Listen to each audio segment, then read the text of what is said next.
야고보서 1장 14절에서 15절.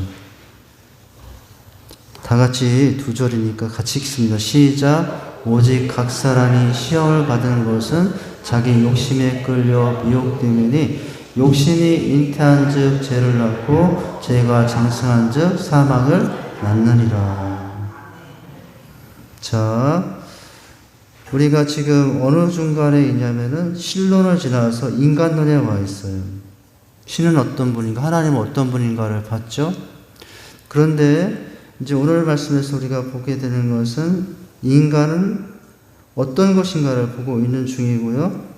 그 인간론에 지금 거의 끝에 와 있습니다. 곧 이제 우리는 기독론에 들어가요. 기독론이 필요한 것은 인간이 이렇기 때문에 이제 예수님이 필요하다는 내용이에요. 자, 첫 문장 보십니다. 질문을 두 가지를 하게 돼요. 웨스트민스터 소요리 문답 아닙니까? 문과 답이잖아요. 이 문과 답의 내용 중에 문은 제18문인데 그 어떤 내용이 되냐면은 자, 18문의 내용을 읽겠습니다. 시작. 사람이 타락한 상태에서 죄가 되는 것은 무엇입니까? 라는 내용이에요.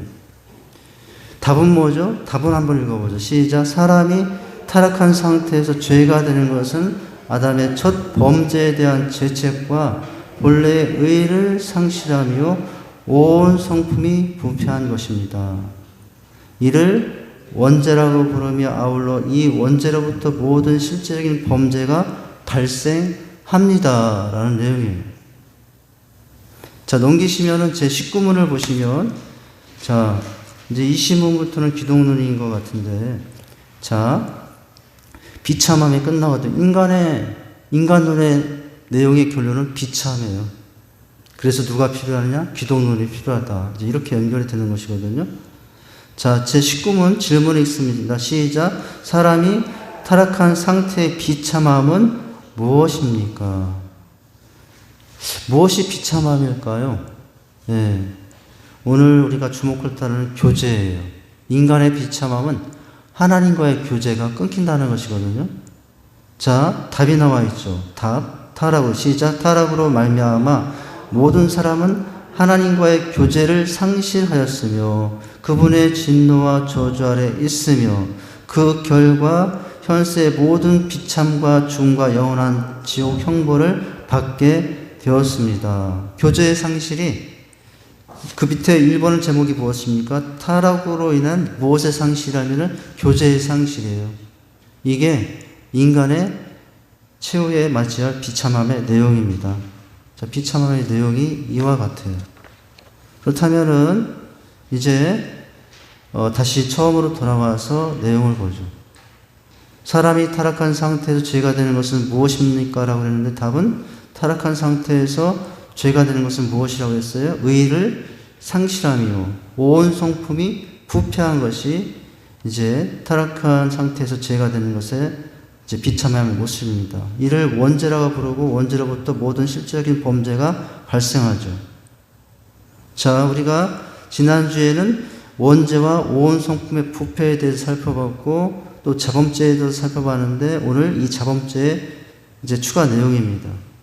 자범죄, 원죄와 자범죄가 있어요. 원죄는 무엇이죠? 원죄를 하면은 이제 우리가 이제 태어나기 이전에 가졌던 죄성으로 인해 짓는 죄를 말하고요. 자범죄는 스스로 또 짓는 죄를 말합니다.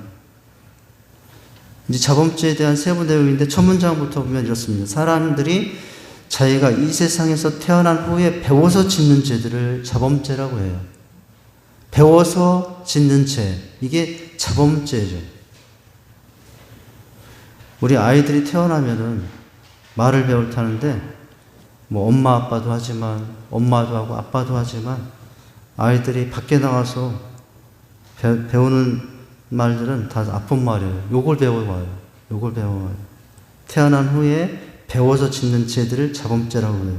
또 야고보서 1장 14절에서 15절에 보면 이런 자범죄가 어떻게 생기는가, 이런 자범죄가 어떻게 생기는가 하는 것이 잘 기록이 되어 있어요. 오직 각 사람이 시험을 받은 것은 무엇에 이끌려 자기 욕심에 끌려 미혹되매니 욕심이 잉태한 즉 죄를 낳고 죄가 장성한즉 사망을 넣느니라 라고 했죠. 사람들이 이 자범죄에 빠지는 것은 그렇다면 뭐 때문이냐? 욕심 때문이죠. 욕심이 없는 사람이 있습니까? 없습니까? 저도 욕심이 많아요. 예.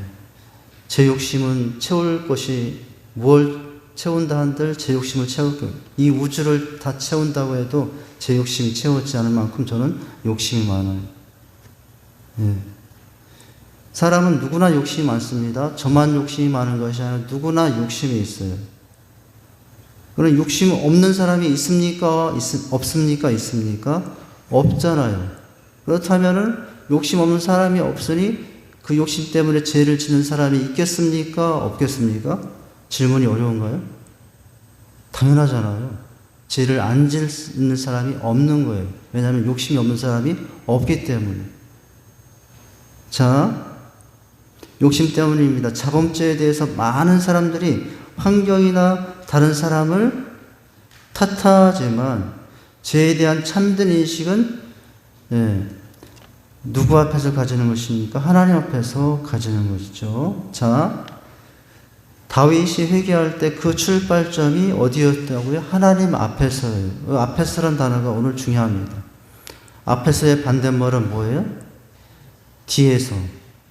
또 앞에서와 관련해서 뒤도 아니고 앞도 아니면 옆에서 일 수 있죠. 그런데 오늘 말씀에 보면은 다윗이 회개할 때 그 출발점은 하나님 뒤에서였습니까? 하나님 옆에서였습니까? 어디에서요? 하나님 앞에서였어요. 그래서 여러분 시편 51편 4절에서는 내가 주께만 범죄하였사오며 주의 목전에 악을 행하였사오니라고 했던 것이죠. 내가 주께만 범죄하였다라고 했어요.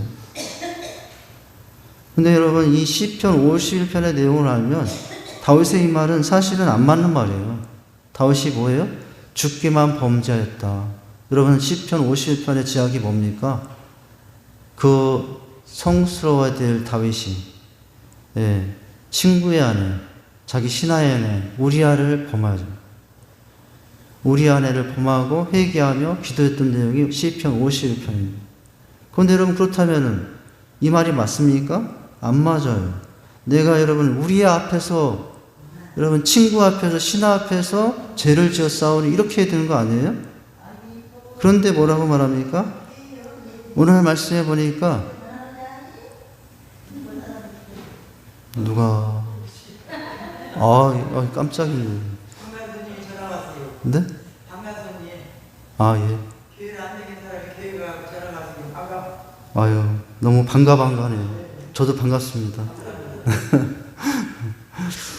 자, 지금 이제 사실은 나는 내가 주께만 범죄하였사오며 여러분 사실은 여인 앞에서 범죄했잖아요. 사람 앞에서 범죄했잖아요. 그런데 이 말을 하고 있다는 거예요. 자, 여기에 의미가 있다는 거예요. 결국 이제는 누구께도 지은 자라는 거예요?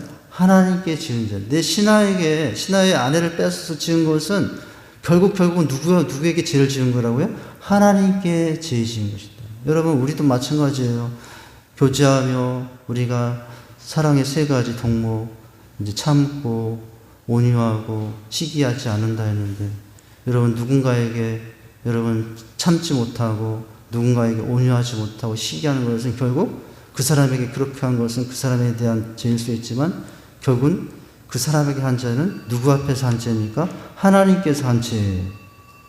자, 내가 누구께만 범죄하여? 주께만 범죄하여 주의 목전에 악을 행하였사오니라고 했던 거죠. 하나님 앞에서 죄를 발견했을 때 그때 진정으로 누구의 죄를 인정할 수 있고요. 그때서 나의 죄를 인정할 수 있고 회개할 수 있게 되는 거예요.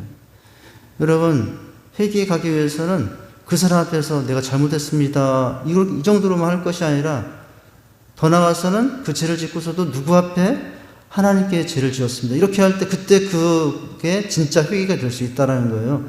찾아가서 그 사람에게 잘못했네요. 이것도 회개죠. 근데 진정한 회개는 어디까지 가서 누구 앞에서 하는 회개예요? 하나님 앞에 가서 하나님께 하는 그런 회개가 돼야 되거든요. 그런 회개가 돼야 되는 거예요. 그래서 여러분 이렇게 말한 거예요.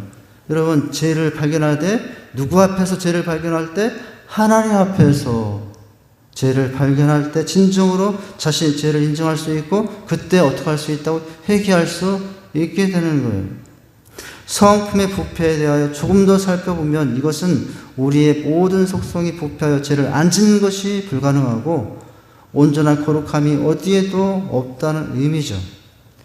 그러니까 여러분 지금 우리는 어떤 상태예요? 하나님 밖에 있을 때 모든 인생은 죄를 안 짓는 것이 불가능해요. 근데 이제 조금 다른 것은 거듭나 예수 안에 다음부터 들어가는 기독론에 들어가면은 그때는 어떤 가능성이 생겨요? 아직 기독론에 들어가지 않고 인간론의 안에 있는 모습에서 인간은 죄를 안 짓는 것이 불가능한 거예요. 근데 이제 곧 다가오는 신론을 지나 지금 인간론에 있고 인간을 지나 기독론에 들어가면 그때 주어질 은혜가 뭐예요? 한 가지 변화가 뭐냐면 죄를 안 짓는 것이 불가능한 인간에서 이제는 죄를 안 짓는 것이 불가능한 곳에서 이제는 죄를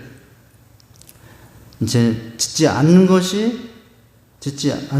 수도 있는 가능성을 가진 존재로 이제 나가는 거죠. 자, 사람의 온 성품이 부타했다고 해서 사람이 착한 일을 전혀 할 수 없는 것은 아니죠. 네. 맞는 말 아닙니까? 전혀 하진 않나요? 여러분, 얼마나 많은 사람들이 착한 일을 합니까? 죄인인데도? 전혀 할 수 없는 것은 아니에요. 실제로 우리 주변에 신앙이 없어도 착한 일을 하는 개인들 더 많아요, 사실은. 있는 거 없는 거 팔아서 구제하고 가난한 사람들 돌보는 안 믿는 사람들 너무 많다고요.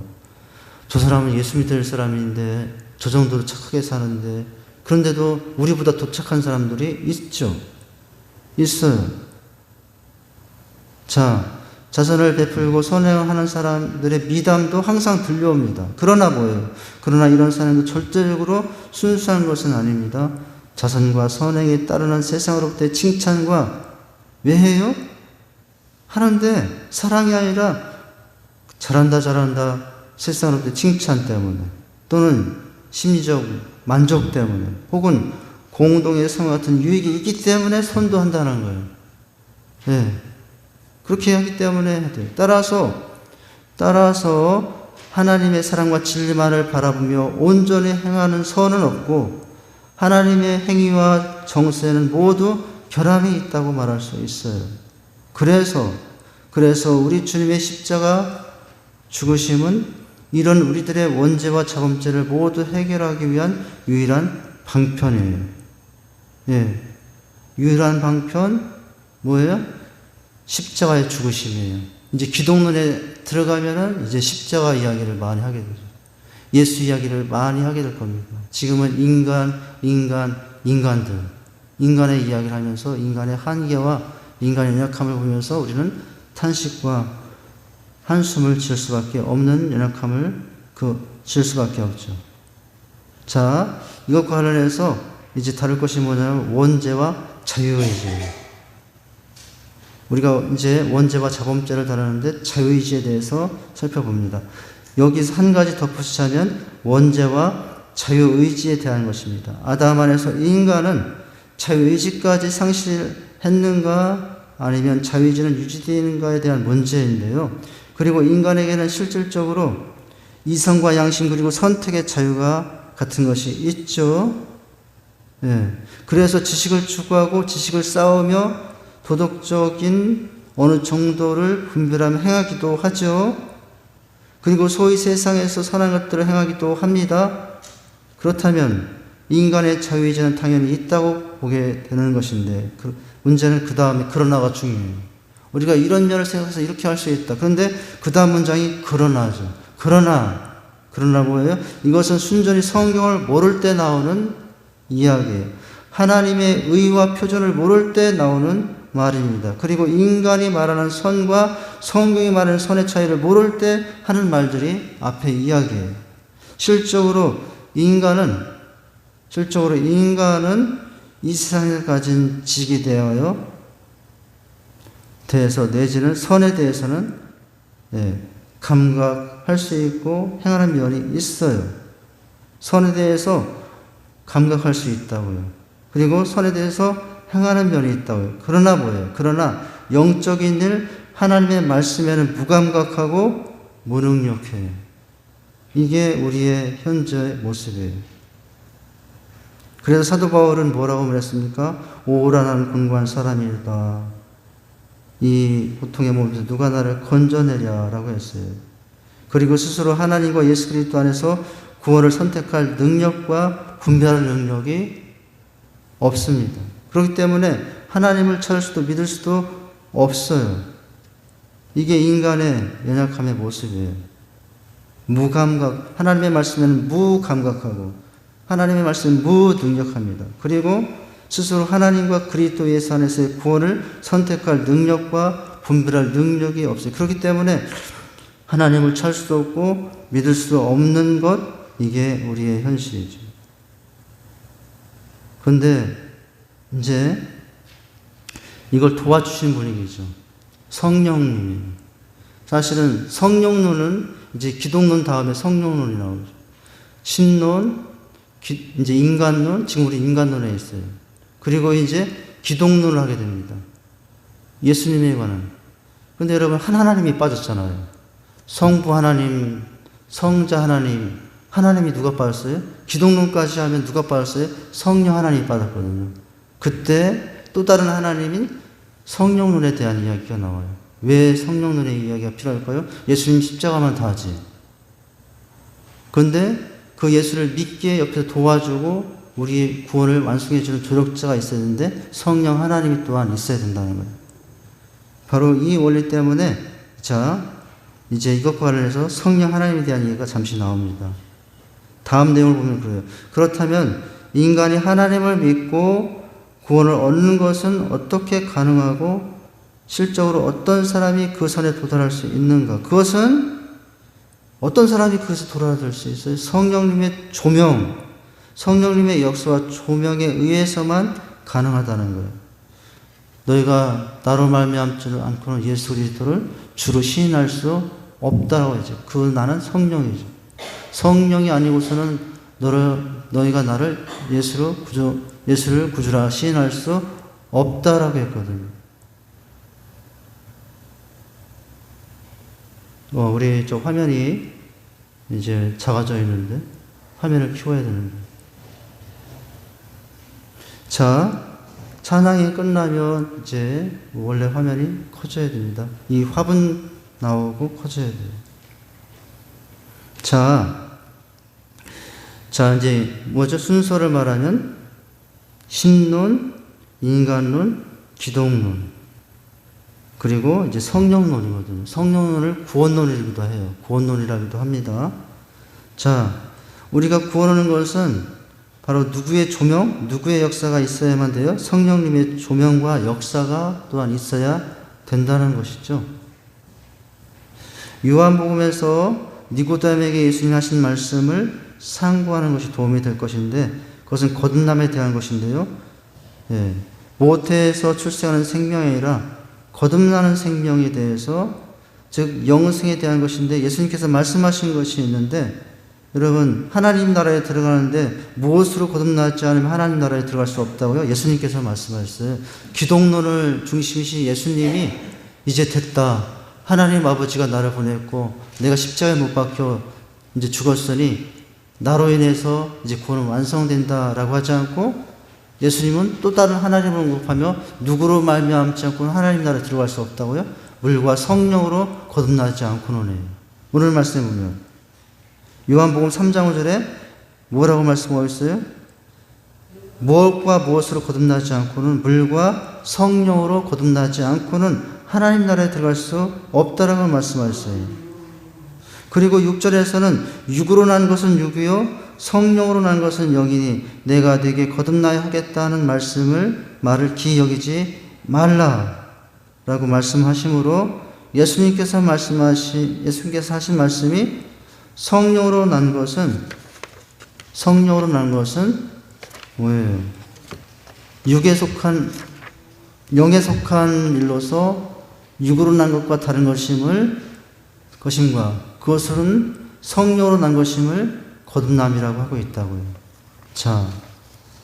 이제 우리가 비록 원죄와 자범죄 안에서 자유의지의 약함 때문에 죄인으로 살고 여러 가지 한계 상황이 있지만 전적인 타락한 인간에게 또 여러분 하나님께서 구원을 베푸실 가장 큰 통로로 전적인 은혜이신 예수를 보내셨고 그 예수에 의해서 여러분 우리는 어떻게 되죠? 예수에 의해서 우리는 이제 구원받을 자격이 주어지고 그 구원을 지키기 위해서는 이제 성령의 인치심 안에서 도장 찍힘 안에서 우리가 이제 구원받은 자녀로 살게 된다는 것이거든요. 이것이 흐름이에요. 자, 그 다음 문장 보면 있습니다. 그리고 그것이 바로 하나님 나라에 들어갈 수 있는 비결인 것이에요. 우리가 하나님 나라, 여러분 이 땅에 태어났어요. 하나님의 주신 생명을 받고 이 땅에 태어났어요. 하나님의 은혜죠. 우리를 창조해 주셨어요. 우리를 빚어 주셨어요. 그리고 그러나 여러분 원죄 안에 우리가 죄인이 되어 구원받을 수 없게 되었는데 그렇게 된 우리에게 누가 계시게 된 거죠? 누가 계시게 된 거예요? 그렇게 된 우리에게 이제는 누가 있게 됐냐면은 예수 그리스도가 있게 된 것이고 예수 그리스도의 구원 통해서 구원받게 됐어요. 그리고 그 구원은 성령의 인치심 안에서 받게 되는 거예요. 한번 따라서 하십니다. 하나님의 창조사요, 예수님의 구원사요, 성령님의 영화사요. 이 세 하나님의 이 사역에 의해서 우리는 지금 하나님의 백성으로 살고 있는 거예요. 하나님께서 빚어주신 창조사요. 그리고 죄인으로 타락했음에도 불구하고 예수 그리스도의 십자가에서 구원사요. 여러분 그런데 구원받아서 또 천국 갈 때까지 누가 인도해 주시죠? 성령 하나님께서 이제 세우신 영화사역 때문에 우리는 우리의 구원이 이루어지게 되는 것이거든요. 자, 이게 비결이에요. 자, 그 다음 문장 보면 이것이 어찌 육과 영을 동일하게 취급한 것이겠는가? 이것은 자연인에게는 보통 생육법으로 출생한 자들에게는 거듭남이 없고 오직 성령으로 말미암아 거듭나야 함과 거듭난 자만이 하나님 나라에 갈 수 있다는 것은 육에 속한 자는 하나님 나라에 갈 수 없다는 것을 말하는 것이 아니면 무엇을 말하겠는가? 네. 자, 그렇기 때문에 인간은 실적으로 성경적인 의미에서 그리고 영적인 의미에서 구원과 하나님의 의의 표준으로서 구원의 표준에서 의는 상실했어요. 의는 물론이요 자유의지도 생실했다는 것이에요. 그리고 전적인 무능에 떨어졌다고요. 그러나 이게 우리의 모습이에요. 하나님의 구원의 의의 표준이면 의는 상실했고 자유의지도 상실했고 그런데 전적인 무능력으로 구원받을 자가 없었지만은 이제 예수 안에서 거듭난 자들은 이제 이 자유의지를 누가 길러주시냐면 성령 하나님이 길러주신다는 거예요.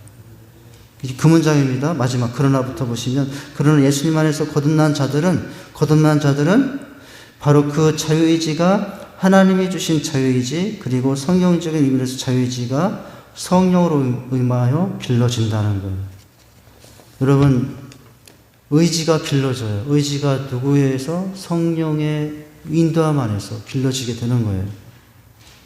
여러분 우리의 인격은 세 가지로 되어 있어요. 지정의가 우리의 인격이에요. 그런데 그 지정의의 인격을 길러주시고 또 영화롭게 가도록 우리를 힘주시고 붙들어주신 분이 누구냐면 성령 하나님인 거예요. 할렐루야. 그래서 여러분 성령 하나님은 나의 지를 길러주셔요. 나의 정 길러주셔요. 나의 의를 길러주셔요. 나의 지혜를 성령께서 지식을 길러주시고 정, 마음의 감정 여러 가지 그 감정들을 다스리시고 순화하여 이제 온전케 그 감정을 이제 붙들어주시고 정의죠. 그리고 결단과 의지를 누가 길러주셔요? 성령께서 길러주셔요. 여러분 수많은 사람들의 역사 속에 수많은 사람들의 순교자들은 누구의 도움 가운데 순교했을까요? 사람의 마음으로는 여러분 순교하지 못해요. 근데 그 마지막 순교 안에 누가 도와주셨을까요? 그 상태에서 우리들의 지정의를 누가 도와주셨을까요? 성령 하나님께서 여러분 그 위험하고 그 고통의 순간에 그 위험한 순간에 성령 하나님께서 지혜와 정과 의를 길러주셨기 때문에 성령님의 도움 안에서 순교까지 하게 되는 거죠. 할렐루야. 자, 우리 여기까지 하고요. 이제 보도록 하겠습니다. 오늘 기도하겠습니다. 하나님 아버지, 주님의 은혜와 사랑을 감사를 드립니다. 우리가 특별히 여러 가지 사람 앞에서 또 여러 가지 상황 가운데 죄를 짓더라도 오늘 말씀을 통해서 우리가 확인하는 것은 하나님 앞에 가져가서 하나님 앞에서 하는 회개가 되어야 됨을 말씀하고 있습니다. 우리가 사람에게 짓는 죄든 상황에 따라서 하나님의 말씀을 어기든 다 하나님 앞에서 죄를 짓는다는 사실을 기억하고 사람에게 회개하기 전에, 사람에게 사과하기 전에 우리가 하나님께 먼저 회개하고 또 그런 모습으로 우리의 신앙을 세워가길 원합니다. 또한 부족하고 연약한 가운데서도 우리를 붙들어 주시고 인도하시는 성령의 도우심을 구하며 그 성령의 인도하심을 따라 우리의 지와 정과 의를 더 견고하게 성령 안에서 그 견고함을 받아서 하나님의 말씀대로 또 주님의 뜻대로 살아갈 수 있는 저희 될 수 있도록 이제 인도하시고 함께 주옵소서. 이미 그렇게 하시고 계신 줄 믿습니다. 그 성령 안에서, 성령 인도 안에서 우리의 영육을 맡기며 또 살아갈 수 있는 저희들 다 되게 주시옵소서. 예수님 이름으로 기도하옵나이다. 아멘.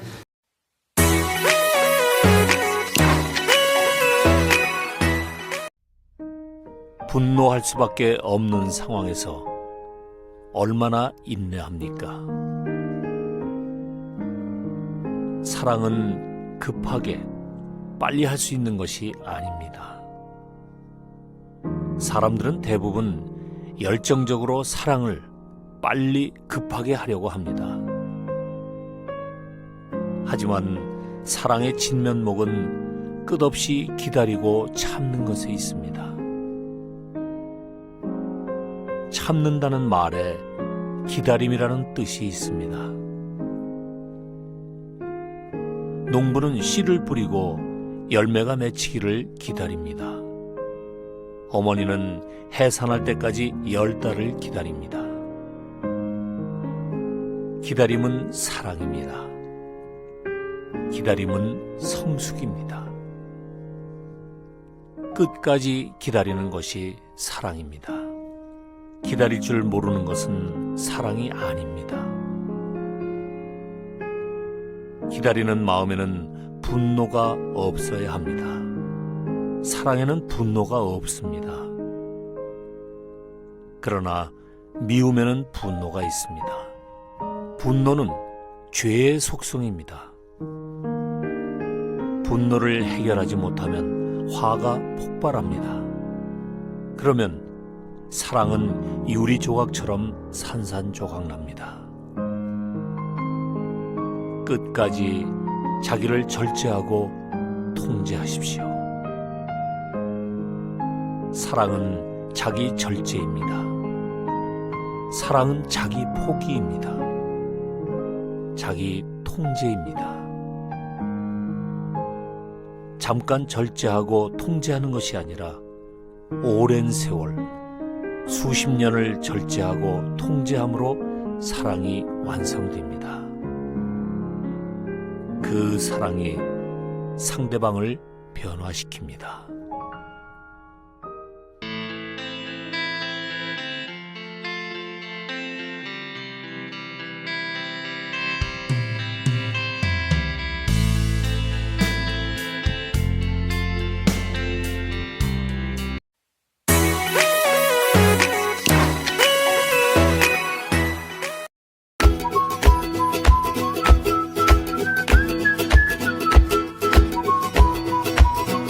성도님들 안녕하세요. 행복모임 4주차입니다. 이번 주 행복모임 실행 지침을 알아볼까요? 4주차 실행 지침. 첫째, 베스트 필요 채우기. 둘째, 행복모임과 주일 예배 초청. 셋째, 베스트를 위해 기도하기입니다. 다시 한번 볼까요? 좋은 관계를 맺기 위해 베스트의 필요를 채워줍니다. 마음이 많이 열린 베스트는 행복모임과 주일 예배로 인도하는 것도 좋습니다. 소그룹 기도, 개인 기도와 함께 여리고 기도를 진행합니다. 관심과 사랑이 있으면 즐거운 행복 모임이 될 거예요. 실행지침 열심히 하실 거죠? 다시 한번 볼까요? 4주차 실행지침. 첫째, 베스트 피로 채우기. 둘째, 행복 모임과 주일 예배 초청. 셋째, 베스트를 위해 기도하기입니다. 이번 주도 화이팅! 오늘은 사순절의 제15일입니다. 또 비유를 들어 이르시되 천국은 마치 사람이 자기 밭에 갖다 심은 겨자씨 한 알 같으니 이는 모든 씨보다 작은 것이로되 자란 후에는 풀보다 커서 나무가 되매 공중의 새들이 와서 그 가지에 깃들이느니라. 주 예수여, 당신의 나라에 관해 우리가 바로 알게 하소서. 어리석은 우리를 이끌어 당신을 따르고 그 보물을 발견하고 당신의 나라가 성장하는 일에 도움이 되게 하소서.